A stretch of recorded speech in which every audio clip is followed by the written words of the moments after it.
ഈശോയിൽ സ്നേഹമുള്ളവരെ, സ്നേഹം തുടങ്ങുന്നത് കുടുംബത്തിൽ നിന്നാണ്. വിശുദ്ധ മദർ തെരേസയുടെ വാക്കുകളാണിത്. മദറിന്റെ വാക്കുകൾക്ക് നൂറ്റാണ്ടുകൾക്ക് മുൻപ് ക്രാന്തദർശിയായ ഒരു വിശുദ്ധ മനുഷ്യൻ കുടുംബങ്ങൾക്ക് വേണ്ടിയുള്ള തൻ്റെ പുസ്തകത്തിൽ ഇപ്രകാരം എഴുതുന്നു: കുടുംബത്തിൻ്റെ ന്യായം ഇതാകുന്നു. ചോരയാലും സ്നേഹത്താലും തമ്മിൽ ബന്ധപ്പെട്ട പല ആളുകളുടെ കാരണവന്മാരുടെ നേരെ ആദരവും അനുസരണയും ഉള്ളവരായി തമ്പുരാനോടും മനുഷ്യരോടും സമാധാനത്തിൽ നടക്കുകയും തങ്ങളുടെ ജീവിതാന്തസ്സിനനുസരിച്ച് നിത്യരക്ഷ പ്രാപിക്കുന്നതിനു വേണ്ടി കൂട്ടമായി ജീവിക്കുകയും ചെയ്യുക എന്നത്.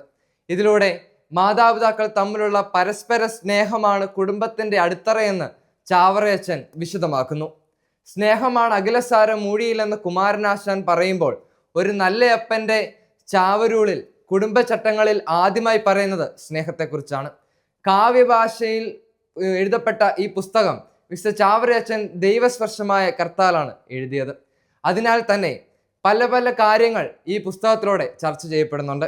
ചങ്ങനാശ്ശേരി അതിരൂപതയുടെ മെത്രാപ്പൊലിത്തയായ മാർ തോമസ് തറയിൽ പിതാവ് പറയുന്നു, ഒരു നൂറ്റാണ്ട് മുൻപ് എഴുതപ്പെട്ട ഗ്രന്ഥമാണിത്. കുട്ടികളെ എങ്ങനെ കരുതണമെന്ന് ചാവറയച്ചൻ പ്രസ്താവിച്ചോ അതിന് ഇന്നും പ്രസക്തിയുണ്ട്.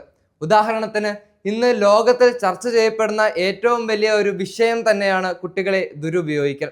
ഇത്തരം സാഹചര്യങ്ങൾ മുൻകൂട്ടി കണ്ടുകൊണ്ട് ചാവറയച്ചൻ എഴുതി, ഇളം പ്രായക്കാരെ കാരണവന്മാരുടെ കാഴ്ചയിൽ നിന്നകന്ന് കൂട്ടുകാരോടൊപ്പം പുറത്തേക്ക് വിടുവാൻ അനുവദിക്കരുത്. കുട്ടികളെ മോശക്കാരാക്കുന്ന പല വിധത്തിലുള്ള ആൾക്കാരും ഇന്നത്തെ സമൂഹത്തിലുണ്ട്.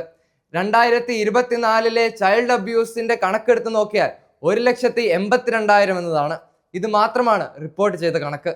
ഈ കണക്ക് കൂടെ പുസ്തകത്തിൽ രചിച്ചു 157 വർഷങ്ങൾക്ക് ശേഷം പറയുമ്പോഴേ അതിൻ്റെ കാലിക പ്രസക്തി നമുക്ക് മനസ്സിലാവുകയുള്ളൂ. ഉപഭോഗ സംസ്കാരവും ആഡംബര ഭ്രമവും ഉള്ള ഈ കാലഘട്ടത്തിൽ, സാമ്പത്തിക ബാധ്യതയുടെ പേരിൽ നിരവധി ആത്മഹത്യകൾ നടക്കുന്ന ഈ കാലഘട്ടത്തിൽ ചാവറയച്ചൻ എന്ന ക്രാന്തദർശി ഇപ്രകാരം എഴുതുന്നു: എന്തെങ്കിലും പഴുതുണ്ടെങ്കിൽ കടം വാങ്ങാതിരിക്കുക. കടം വാങ്ങിയെങ്കിൽ എത്രയും വേഗം അത് തിരിച്ചു കൊടുക്കുവാൻ ശ്രദ്ധിക്കുക. എത്ര ദീർഘവീക്ഷണമുള്ള കാഴ്ചപ്പാടാണത്! ഇന്നത്തെ കല്യാണ ആഡംബരങ്ങളെയും ആർഭാടങ്ങളെയും കാണുമ്പോൾ ചാവരൂളിലേക്ക് ഒന്ന് തിരിഞ്ഞു നോക്കുന്നത് നല്ലതാണ്.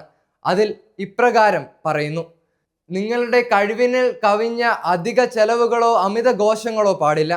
തീ കൊളുത്തുമ്പോൾ വലിയ പ്രകാശം നൽകുന്നതും തൽക്ഷണം ആളിക്കത്തി പെട്ടെന്ന് അണഞ്ഞു പോകുന്നതുമാണ് വൈക്കോൽ തുറം. എന്നാൽ ഇതുപോലെയുള്ള പ്രകാശത്തെക്കാൾ എത്രയോ നല്ലതാണ് എന്നും പ്രകാശം പകരുന്ന ചെറിയ വിളക്ക് കത്തിക്കുന്നത്. ആയതിനാൽ ഒരു നല്ല അപ്പന്റെ ചാവറൂൾ എന്ന സ്നേഹ സന്ദേശം കാലങ്ങൾക്കും ദേശങ്ങൾക്കും അതീതമായി ഇന്ന് പ്രസക്തി ആർജിച്ച് നിൽക്കുന്നുവെന്ന് ഓർമ്മിപ്പിച്ചുകൊണ്ട് ഞാൻ എൻ്റെ വാക്കുകൾ ചുരുക്കുന്നു.